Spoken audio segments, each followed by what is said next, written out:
We're gone there again for about 20 seconds, but you're back again. My internet is Oh yeah. poor. Well, I was just saying that when Southgate himself got the job, he was initially an interim manager, and because he did well in the games he had. Now, to be fair, England when they're playing qualifiers should always do well anyway because they're always a top seeded team anyway. But he got the job on that, and he was seen as a safe pair of hands for the FA. And I just have a funny feeling Carsley is going to struggle to get the job full time because I think the English fans are they be demanding a big name. Maybe he's worked at Premier League level, managed in the Champions League with Newcastle United, has a good pedigree, has come through the leagues himself, even with Bournemouth. He would take the league, take the job he did at Bournemouth. Fantastic job, Graham Potter. He's worked in Europe. Now it didn't work out for him at Chelsea, but then again, being a Chelsea fan myself, we're a bit of a basket case at the moment.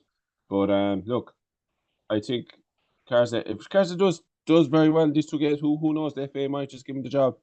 But as I think he'd be definitely third in line. I think in terms of the favourites for the job, Paul. I think at this stage, I don't know what you think yourself. Yeah, well, no, you talk about English supporters, and like all Yeah, supporters, we'll talk English, Irish, Scottish, and we just talk about these areas that we know better. Most of them are, how can I put it, their lack of knowledge is just blows me away. England had a high-profile manager in Capello from Italy, yeah, top guy with AC Milan, Juventus, and he came to England. Yes, they had no problem qualifying, but when they went to the World Cup, they absolutely bombed. They were terrible, fell apart, and he was one of the top yeah, guys. Um, Ericsson maybe slightly better. He got to a couple of quarterfinals, but still they didn't get past the quarterfinals.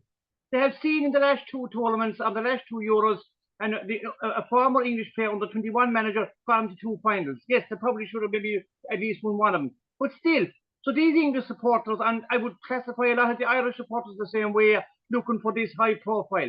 In my yeah, opinion, I have no idea what England are going to do, but I wish the best to look to Lee Carsley. And people have to realise, even though he's a former Republic of Ireland player, he's now a professional coach, professional manager. That's his job.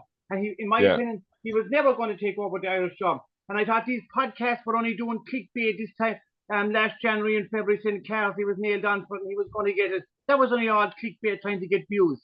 In my opinion, Carsley wouldn't have gone near the FBI's job with a barge pole. And rightly so. He's a top job with under 21s. He's the interim manager now.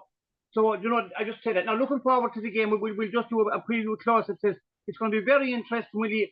I presume after the Euros, he'll probably bring in a few players, even though matches in early September are often very bad because the clubs are just back in action, and yeah. sometimes they don't want to release their players, and you might have maybe different new players through. So just to talk, we'll give it a better preview, maybe closer to, but just to talk, looking forward to that.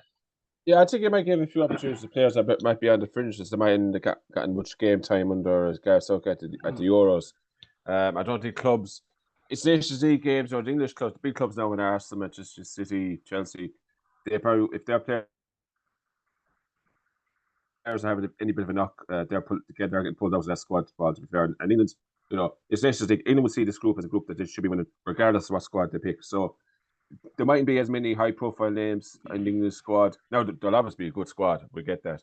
But if a few players are having any bit of knock at all, them clubs are going to pull rank, and particularly Man City. I mean, if there's any doubt over Foden or anything like that, he's definitely not going to go to that camp anyway. So look, and initially, even when the squad's been named, there might be one or two players that might be assessed by the squad. They'll be taken over as well. So look, the funny thing about this Group B, Paul, is that England are in League B now with Ireland. Is that England had a very poor Nations League. That's how seriously they didn't really take it. I mean, they lost 4-0 at home to Hungary, for God's sake. So it was just basically giving players a bit of a chance, and they didn't really take it too seriously. It was all about the qualifiers and the Euros at the time. When the last Nations League happened, it was just unfortunate for Ireland. They got relegated and ended up in this group. So that's how England are a much better side. They're a top seeded team. All right, they shouldn't be in League B, but that's how seriously they took the Nations League last time out. So it's going to be a very, very difficult game for Ireland. Obviously, in the next couple of weeks, we'll know the squad, Paul, because the game is on September the 7th, I think. That's less than a month away. So You're just over 3 weeks away. 3 weeks a month. it's going to be a really interesting game, Paul. Yeah, so it's going to be a really interesting game, Paul. Lee Carsley, former Irish international, managing England and stuff like that. I don't think it's ever happened before. Even on an interim basis, Paul, I'm not sure, correct me if I'm wrong, but I don't think an Irish don't think so. former, it's an Irish player has ever managed the English team, interim don't think manager or so. not. So it's going to be very interesting. And look, to be fair, Carsley grew up in England. He's pledged his allegiance to Ireland as he was playing, but the man he's grown up most of his life in England. He's played most of his life in England, so it's not necessarily a big shock that he's been working with the English FA for a number of years now, and now he's got the interim manager. And look, I wish him the best luck. Obviously, not in the first game, but I think as a coach, he's definitely got something about him, Paul. If you look at the what people know about the English underage teams, he seems to be very good man manager, very good very good at tactics and stuff like that. He seems to come across as a very good coach, and I think he won't be in the English setup for too long. I think he will go into club manager eventually, because I do think he has got something about him. I think that's why the FAI were so interested in him. Now I know, obviously, yes, he's with the English FA, and he has probably chances of getting better jobs, league jobs, maybe a better international job in the future.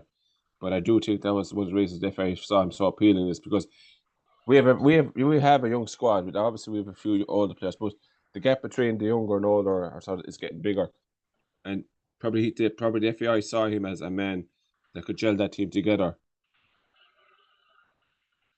With all the youngsters come through, maybe the few years players that we have as well.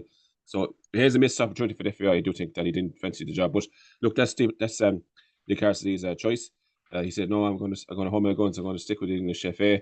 So, and now he's got the interim manager, and he has a chance. Not saying he's going to get it, but he has a chance of possibly getting the English job full time. But he has to do well in these 2 games to have any hope at all of getting the job. Because media pressure, will the FA buckle? You know, like a lot. Even on FAI, Paul, there was a lot of getting media scrutiny over the appointment of the Republic of Ireland manager. It took us 8 months. They were given so many statements, false dawns. We'll have it announced in February, then in April, and then we had to wait till September. They ended up hiring Eimer Hugimson in July. So, look, it's going to be an interesting night, Paul. You know, it's a Saturday night game under the lights. You know, it'll be my first time ever seeing. I think it was like 1 or 2 the last time. I believe the game is going to kick off at 5 o'clock, but of course there'll be floodlights on the right. I think it's going to kick off at 5 o'clock. So, yeah, well, 5 o'clock. Yeah, I thought it might be a little later.